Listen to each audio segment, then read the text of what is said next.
टेम टेम की बात है।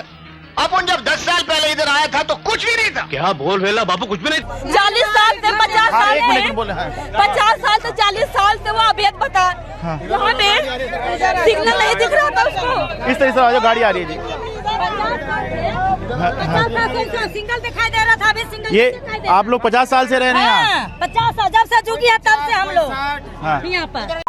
नमस्कार, मेरा नाम विनीता त्रिपाठी है और आप देख रहे हैं द पैम्फलेट। हमने शुरुआत में आपको दो क्लिप्स दिखाई जिसमें एक रियल लाइफ की थी तो दूसरी रियल लाइफ की, लेकिन दोनों में ही एक चीज कॉमन थी। फिल्म बाप नंबरी बेटा 10 नंबरी में भी अचानक से रातों रात एक बस्ती बस जाती है और वहां कब्जा करने वाले बताते हैं कि वे 10 साल से रह रहे हैं। ठीक ऐसा ही राजधानी दिल्ली में भी हुआ, जहां 10 या 20 नहीं बल्कि 50-60 साल से लोग सरकारी जमीन पर अवैध कब्जा करके रह रहे थे।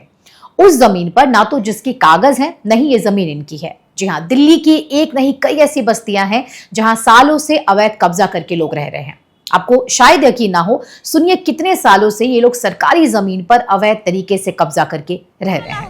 40 साल से 50 साल है। 50 साल से 40 साल से वो अभेद बता।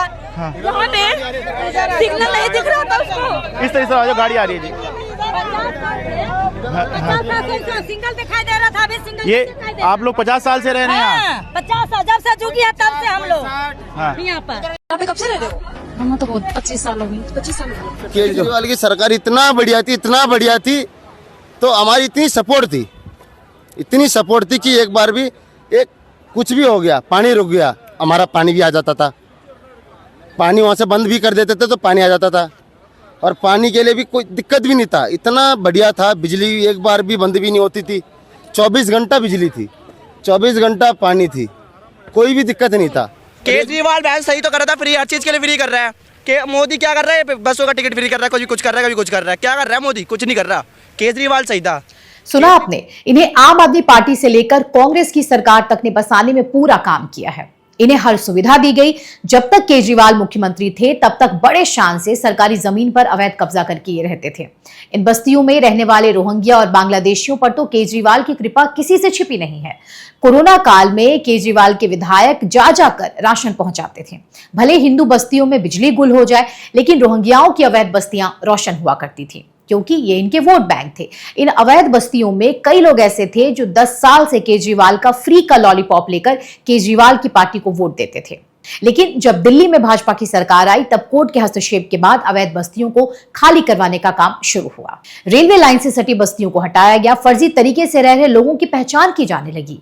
बस क्या था, जैसे अवैध कब्जे वाली झुग्गियां हटाई गई तो दिल्ली से पंजाब जाकर रहने वाले अरविंद केजरीवाल दिल्ली पहुंच गए। केजरीवाल ने रविवार 29 जून को अपनी पार्टी के नेताओं के साथ दिल्ली के जंतर मंतर पर इस कार्रवाई के लिए भाजपा को जिम्मेदार बता दिया।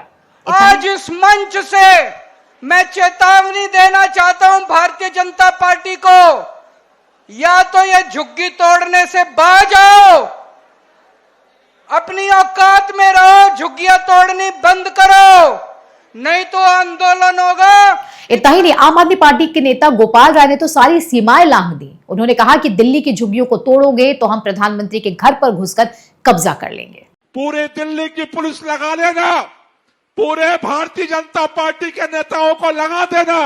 अगर दिल्ली की झुग्गियों को तोड़ोगे, प्रधानमंत्री के घर में घुस करके हम कब्जा करेंगे, इसका इंतजार रखना। इससे बगैर हम भागने वाले नहीं हैं। लेकिन जो बात गोपाल राय कह रहे हैं वो भीड़ को भड़काने वाली है। गोपाल राय प्रधानमंत्री के घर पर कब्जा करने का आह्वान कर रहे हैं। ये क्या आपराधिक कब्जा नहीं होगा? आम आदमी पार्टी की किस तरह की राजनीति है ये? क्या बिना किसी पेपर के, बिना पहचान के केजरीवाल या उनके नेता किसी को भी अपने घर में रहने देंगे? तो दिल्ली में कैसे सालों से अवैध झुग्गियों में कब्जा करके किसी को भी रहने की परमिशन दे दी जाए? क्या अवैध कब्जे पर हुई कार्रवाई को लेकर केजरीवाल राजनीति नहीं कर रहे हैं? दरअसल केजरीवाल एंड पार्टी इस मौके को अपने हाथ से गंवाना नहीं चाहती। अगर वे इस वक्त नहीं बोलते तो उनका एक बड़ा वोट बैंक उनसे छूट जाएगा। इसके पीछे कारण यह है कि दिल्ली विधानसभा चुनाव के अगर आंकड़ों को देखें तो 2015 में आम आदमी पार्टी को स्लम वोट में लगभग 66% वोट मिले थे। CSDS के सर्वे के मुताबिक 2020 में आम आदमी पार्टी को 61% वोट मिले थे, लेकिन 2025 में आंकड़ा बदलता दिखा।